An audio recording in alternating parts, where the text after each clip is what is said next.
López Velarde tenía otra catadura.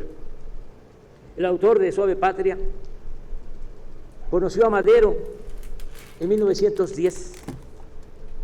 Se dice que participó en la redacción del Plan de San Luis.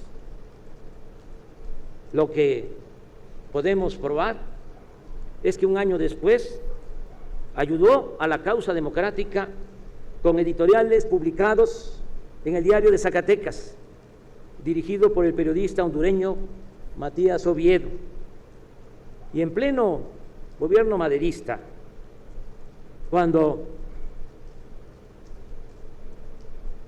el presidente era atacado por la prensa, por los intelectuales porfiristas, de manera elegante López Velarde explicaba a un amigo, al abogado católico Eduardo J. Correa, lo siguiente: me dice en su carta que la revolución solo ha servido para cambiar de amos. Medite tranquilamente cómo vivimos hoy y cómo vivíamos antes. No estaremos viviendo en una república de ángeles, pero estamos viviendo como hombres, y esta es la deuda que nunca le pagaremos a Madero. Según sus biógrafos, López Velarde estuvo por primera vez en la Ciudad de México entre junio de 1912 y enero de 1913, un mes después de abandonar la capital. Se registró lo que antes se conocía como la decena trágica y que ahora los historiadores, con apego a la realidad y a la verdad, le llaman la quincena trágica.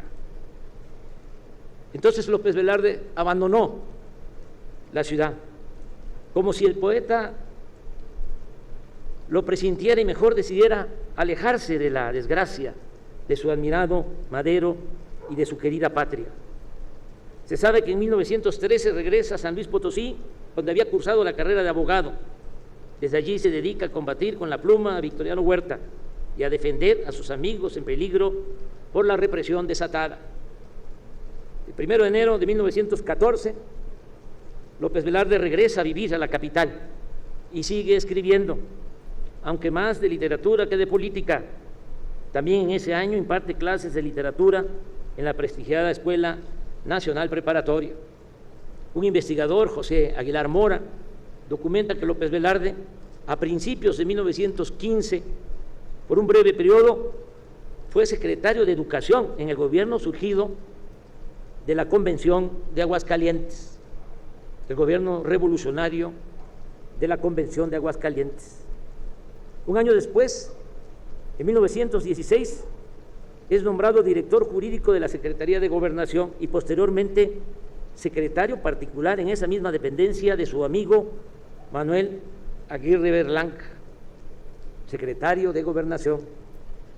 Desde entonces hasta el derrocamiento de Carranza, López Velarde concilia su trabajo literario y poético con la administración pública.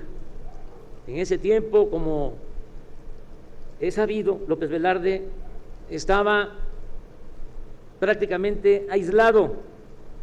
Era funcionario del gobierno de Venustiano Carranza cuando casi todos sus amigos, compañeros, los intelectuales, eran anticarrancistas, incluido su amigo José Vasconcelos y su maestro Enrique González Martínez, considerado como el máximo poeta mexicano de entonces.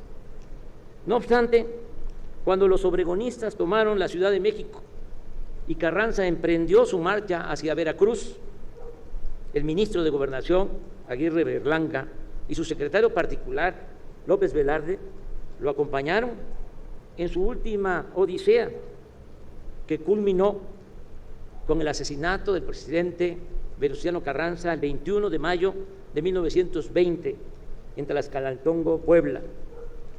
José Emilio Pacheco narra que en la villa de Guadalupe, Jesús M. Guajardo, el asesino de Zapata, lanzó contra el convoy presidencial una máquina loca, locomotora sin conductor. Hubo muchos muertos y sobre todo entre soldados y soldaderas. López Velarde se salvó, pero ya no quiso seguir en lo que pareció, con toda razón, una caravana hacia la muerte, incesantes máquinas locas y ataques de caballería. También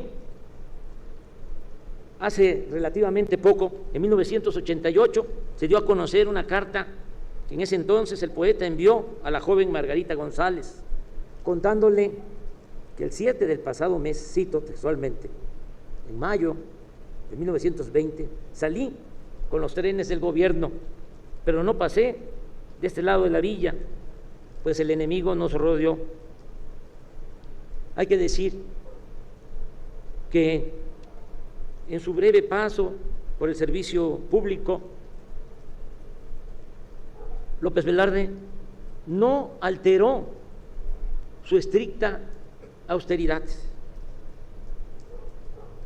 Murió pobre, vivió con humildad, pero fue libre siempre y consecuente. Casi al final de su fecunda existencia, sin congraciarse con Obregón ni con los asesinos de su primer jefe, Venustiano Carranza, que además tenían a su amigo y protector Aguirre Berlanga en la cárcel. El poeta de aquí, de Jerez, Zacatecas, escribió La suave patria.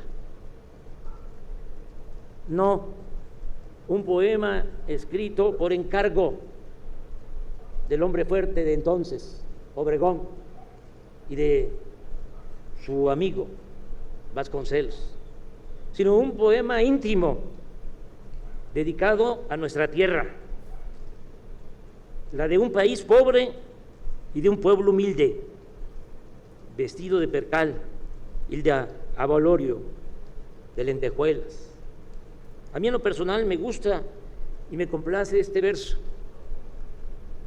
que tiene que ver con la imaginación del poeta, que, como aquí se dijo, conoció desde luego Jerez y Zacatecas, San Luis, donde estudió, Aguascalientes, Jalisco y la Ciudad de México. Posiblemente no conoció el mar ni la selva tropical. Por eso me gusta este verso. Suave patria, permite que te envuelva en la más honda mística de selva con que me modelaste por entero al golpe cadencioso de las hachas, entre risas y gritos de muchachas y pájaros de oficio carpintero. Amigas y amigos, López Velarde escribió este memorable poema con el mismo motivo que hoy nos reúne: recordar, como en aquel entonces, el primer siglo del México independiente. Ahora recordamos el segundo siglo de México como país independiente, y lamentar en aquel entonces el cuarto, ahora el quinto centenario de la caída de Tenochtitlán. Algo que nosotros estamos haciendo 100 años después, aquí, en su tierra natal, como homenaje a este ilustre personaje de la poesía y de la dignidad. Que viva Ramón López Velarde, que viva Jerez, que viva Zacatecas, que viva la poesía. ¡Viva México! ¡Viva México! ¡Viva México!